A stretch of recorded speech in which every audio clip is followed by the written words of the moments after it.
Pentru astăzi avem de citit Geneza capitolul 31 și Matei capitolul 10. Să începem. Iacov a auzit vorbe fiilor lui Laban care ziceau: Iacov a luat tot ce era al tatălui nostru și cu averea tatălui nostru și a agonisit el toată bogăția aceasta. Iacov s-a uitat și la fața lui Laban și iată că ea nu mai era ca înainte. Atunci Domnul a zis lui Iacov: Întoarce-te în țara părinților tăi și în locul tău de naștere și eu voi fi cu tine. Iacov a trimis de achimat pe Rahela și pe Lea la câmp la turma lui. El le-a zis: După fața tatălui vostru văd bine că el nu mai este ca înainte, dar Dumnezeul tatălui meu a fost cu mine. Voi înși vă știți că am slujit tatălui vostru cu toată puterea mea și tatăl vostru m-a înșelat de 10 ori, mi-a schimbat simbria, dar Dumnezeu nu i-a îngăduit să mă păgubească. Ci când zicea el, miei pestriți să fie simbria ta, toate oile făceau miei pestriți. Și când zicea, miei bălțați să fie simbria ta, toate oile făceau miei bălțați. Dumnezeu a luat astfel toată turma tatălui vostru și mi-a dat-o mie. Pe vremea când se înfierbântau oile, eu am ridicat ochii și am văzut în vis că țapii și berbecii care săreau pe capre și pe oi erau bălțați, pestriți și seini. Și îngerul lui Dumnezeu mi-a zis în vis: Iacove! Iată-mă, am răspuns eu. El a zis: ridică ochii și privește, toți țapii și berbecii care sar pe capre și pe oi sunt bălțați, pestriți și seini, căci am văzut tot ce ți-a făcut Laban. Eu sunt Dumnezeul din Betel, unde ai uns un stâlp de aducere aminte, unde mi-ai făcut o juruință. Acum scoală-te, ieși din țara aceasta și întoarce-te în țara ta de naștere. Rahela și Lea au răspuns și i-au zis: mai avem noi oare parte și moștenire în casa tatălui nostru? Nu suntem noi oare privite de el ca niște străine, fiindcă ne-a vândut și ne-a mâncat și banii? Toată bogăția pe care a luat-o Dumnezeu de la tatăl nostru este a noastră și a copiilor noștri. Fă acum tot ce ți-a spus Dumnezeu. Iacov s-a sculat și a pus pe copii și nevestele sale călare pe cămile și a luat toată turma și toate averile pe care le avea, turma pe care o agonisise în Padan Aram, și a plecat la tatăl său Isaac în țara Canaan. Pe când Laban se dusese să-și tundă oile, Rahela a furat idolii tatălui său și Iacov a înșelat pe Laban, arameul, căci nu l-a înștiințat de fuga sa. A fugit astfel cu tot ce avea, s-a sculat, a trecut râul Eufrat și s-a îndreptat spre muntele Galaad. A treia zi au dat de veste lui Laban că Iacov a fugit. Laban a luat cu el pe frații săi, l-a urmărit cale de 7 zile și l-a ajuns la muntele Galaad. Dar Dumnezeu s-a arătat noaptea în vis lui Laban, arameul, și i-a zis: ferește-te să spui o vorbă rea lui Iacov. Laban a ajuns dar pe Iacov. Iacov își întinsese cortul pe munte.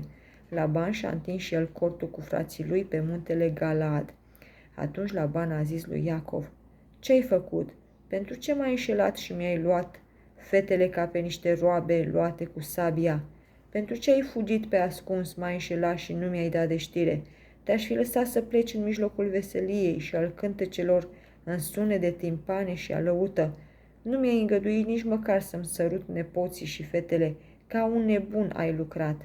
Mâna mea este destul de tare ca să vă fac rău, dar Dumnezeul tatălui vostru mi-a zis în noaptea trecută: ferește-te să spui o vorbă rea lui Iacov. Dar acum, odată ce ai plecat, pentru că te topești de dor după casa tatălui tău, de ce mi-ai furat Dumnezeii mei? Drept răspuns Iacov a zis lui Laban: am fugit fiindcă mi-era frică, gândindu-mă că poate îmi vei lua înapoi fetele tale, dar să piară acela la care îți vei găsi Dumnezeii tăi. În fața fraților noștri, cercetează și vezi ce-i la mine din ale tale și ia-ți-l. Iacov nu știa că Rahela îi furase.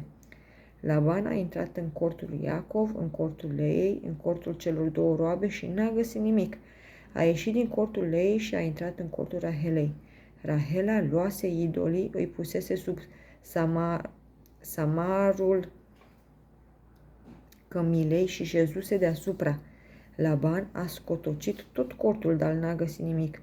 I-a zis tatălui său: Domnul meu, să nu te superi dacă nu mă pot scula înaintea ta, căci mi-a venit rânduiala femeilor. A căutat peste tot, dar n-a găsit idolii. Iacov s-a mâniat și a certat pe Laban. A luat din nou cuvântul și a zis: care este nelegiuirea mea și care este păcatul meu de mă urmărești cu atâta înverșunare? Mi-ai scormonit toate lucrurile și ce ai găsit din lucrurile din casa ta?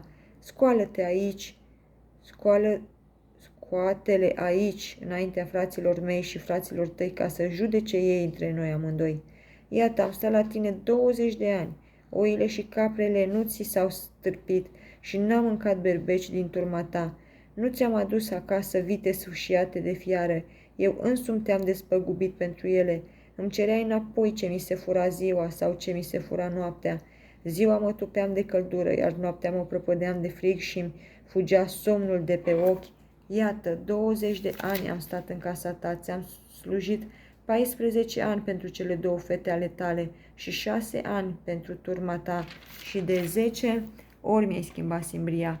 Dacă n-aș fi avut cu mine pe Dumnezeul tatălui meu, pe Dumnezeul lui Avram, pe acela de care se teme Isaac, mi-ai fi dat drumul acum cu mâinile goale.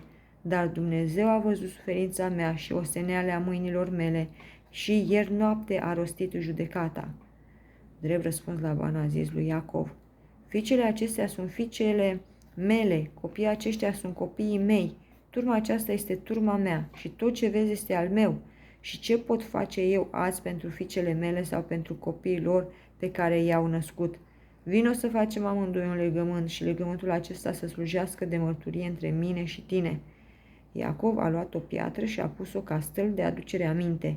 Iacov a zis fraților săi: strângeți pietre. Și ei au strâns pietre și au făcut o movilă și au mâncat acolo pe movilă. Laban a numit-o Egar Sahaduta, movila mărturiei, și Iacov a numit-o Galed, movila mărturiei. Laban a zis: movila aceasta să slujească azi de mărturie între mine și tine. De aceea i-au pus numele Galed. Se mai numește și Mitzpa, veghere, pentru că Laban a zis: Domnul să vegheze asupra mea și asupra ta, că ne vom pierde din vedere unul pe altul. Dacă vei asupri pe fetele mele și dacă vei mai lua și alte neveste afară de fetele mele, ia bine seama că nu un om va fi cu noi, ci Dumnezeu va fi martor între mine și tine. Laban a zis lui Iacov: iată movila aceasta și iată stâlpul acesta pe care l-am ridicat între mine și tine. Movila aceasta să fie martoră și stâlpul acesta să fie martor, că nici eu nu voi trece la tine peste movila aceasta și nici tu nu vei trece la mine peste movila aceasta și peste stâlpul acesta, ca să ne facem rău. Dumnezeul lui Avram și al lui Nahor, Dumnezeul tatălui lor, să judece între noi. Iacov a jurat pe acela de care se temea Isaac. Iacov a adus o jertfă pe munte și a poftit pe frații lui să mănânce. Ei au mâncat și au rămas toată noaptea pe munte.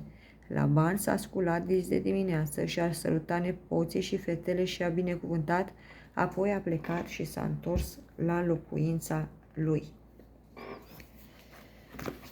Și Matei, capitolul 10. Apoi Iisus a chemat pe cei 12 ucenici ai săi și le-a dat putere să scoată duhurile necurate și să tămăduiască orice fel de boală și orice fel de neputință. Iată numele celor 12 apostoli. Cel dintâi, Simon, zis Petru, și Andrei, fratele lui, Iacov, fiul lui Zebedei, și Ioan, fratele lui, Filip și Bartolomeu, Toma și Matei, vameșul, Iacov, fiul lui Alfeu, și Levi, zis, și Tadeu, Simon Canaanitul și Iuda Iscarioteanul, cel care a vândut pe Iisus. Aceștia sunt cei 12 pe care i-a trimis Iisus după ce le-a dat învățăturile următoare: să nu mergeți pe calea păgânilor și să nu intrați în vreo cetate a samaritenilor, ci să mergeți mai degrabă la oile pierdute ale casei lui Israel. Și pe drum propovăduiți și ziceți: împărăția cerurilor este aproape. Vindecați pe bolnavi, înviați pe morți, curățiți pe leproși și scoateți afară dracii. Fără plată ați primit, fără plată să dați. Să nu luați nici aur, nici argint, nici aramă în brâiele voastre, nici traistă pentru drum, nici 2 haine, nici încălțăminte, nici toiag, căci vrednic este lucrătorul de hrana lui. În orice cetate sau sat veți intra, să cercetați cine este acolo vrednic și să rămâneți la el până veți pleca. La intrarea voastră în casă, urați-i de bine și dacă este casa aceea vrednică, pacea voastră să vină peste ea. Dar dacă nu este vrednică, pacea voastră să se întoarcă la voi. Dacă nu vă va primi cineva, nici nu va asculta cuvintele voastre, să ieșiți din casa sau din cetatea aceea și să scuturați praful de pe picioarele voastre. Adevărat vă spun că în ziua judecății va fi mai ușor pentru ținutul Sodomei și Gomorei decât pentru cetatea aceea. Iată, eu vă trimit ca pe niște oi în mijlocul lupilor. Fiți dar înțelepți ca șerpii și fără răutate ca porumbeii. Păziți-vă de oameni, căci vă vor da în judecata soboarelor și vă vor bate în sinagogile lor. Din pricina mea veți fi duși înaintea dregătorilor și înaintea împăraților, ca să slujiți ca mărturie înaintea lor și înaintea neamurilor. Dar când vă vor da în mâina lor, să nu vă îngrijorați gândindu-vă cum sau ce veți spune, căci ce veți avea de spus vă va fi dat chiar în ceasul acela, fiindcă nu voi veți vorbi, ci Duhul Tatălui vostru va vorbi în voi. Fratele va da la moarte pe fratele său și tatăl pe copilul lui. Copiii se vor scula împotriva părinților lor și îl vor omorî. Veți fi urâți de toți din pricina numelui meu, dar cine va răbda până la sfârșit va fi mântuit. Când vă vor prigoni într-o cetate, să fugiți într-alta. Adevărat vă spun că nu veți isprăvi de străbătut cetățile lui Israel până va veni Fiul omului. Ucenicul nu este mai presus de învățătorul său, nici robul mai presus de domnul său. Ajunge ucenicului să fie ca învățătorul lui și robului să fie ca domnul lui. Dacă pe stăpânul casei l-au numit Bel-Zebul, cu cât mai mult vor numi așa pe cei din casa lui. Așa că să nu vă temeți de ei, căci nu este nimic ascuns care nu va fi descoperit și nimic tăinuit care nu va fi cunoscut. Ce vă spun eu la întuneric, voi să spuneți la lumină, și ce auziți șoptindu-se la ureche, să propovăduiți de pe acoperișul caselor. Nu vă temeți de cei ce ucid trupul, dar care nu pot ucide sufletul, ci temeți-vă mai degrabă de cel ce poate să piară și sufletul și trupul în ghenă. Nu se vând oare 2 vrăbii la un ban? Totuși niciuna din ele nu cade pe pământ fără voia Tatălui vostru. Cât despre voi, până și perii din cap, toți vă sunt numărați. Deci, să nu vă temeți, voi sunteți mai de preț decât multe vrăbii. De aceea pe oricine mă va mărturisi înaintea oamenilor, îl voi mărturisi și eu înaintea Tatălui meu, care este în ceruri. Dar de oricine se va lepăda de mine înaintea oamenilor, mă voi lepăda și eu înaintea Tatălui, care este în ceruri. Să nu credeți că am venit să aduc pacea pe pământ. N-am venit să aduc pacea, ci sabia, căci am venit să despart pe fiul de tatăl său, pe fiica de mama sa și pe noră de soacră sa. Și omul va avea de vrăjmași chiar pe cei din casa lui. Cine iubește pe tată ori pe mamă mai mult decât pe mine, nu este vrednic de mine. Și cine iubește pe fiu ori pe fiică mai mult decât pe mine, nu este vrednic de mine. Cine nu-și ia crucea lui și nu vine după mine, nu este vrednic de mine. Cine își va păstra viața, o va pierde, și cine își va pierde viața pentru mine, o va câștiga. Cine vă primește pe voi, mă primește pe mine, și cine mă primește pe mine, primește pe cel ce m-a trimis pe mine. Cine primește un proroc în numele unui proroc, va primi răsplata unui proroc, și cine primește pe un om neprihănit în numele unui om neprihănit, va primi răsplata unui om neprihănit.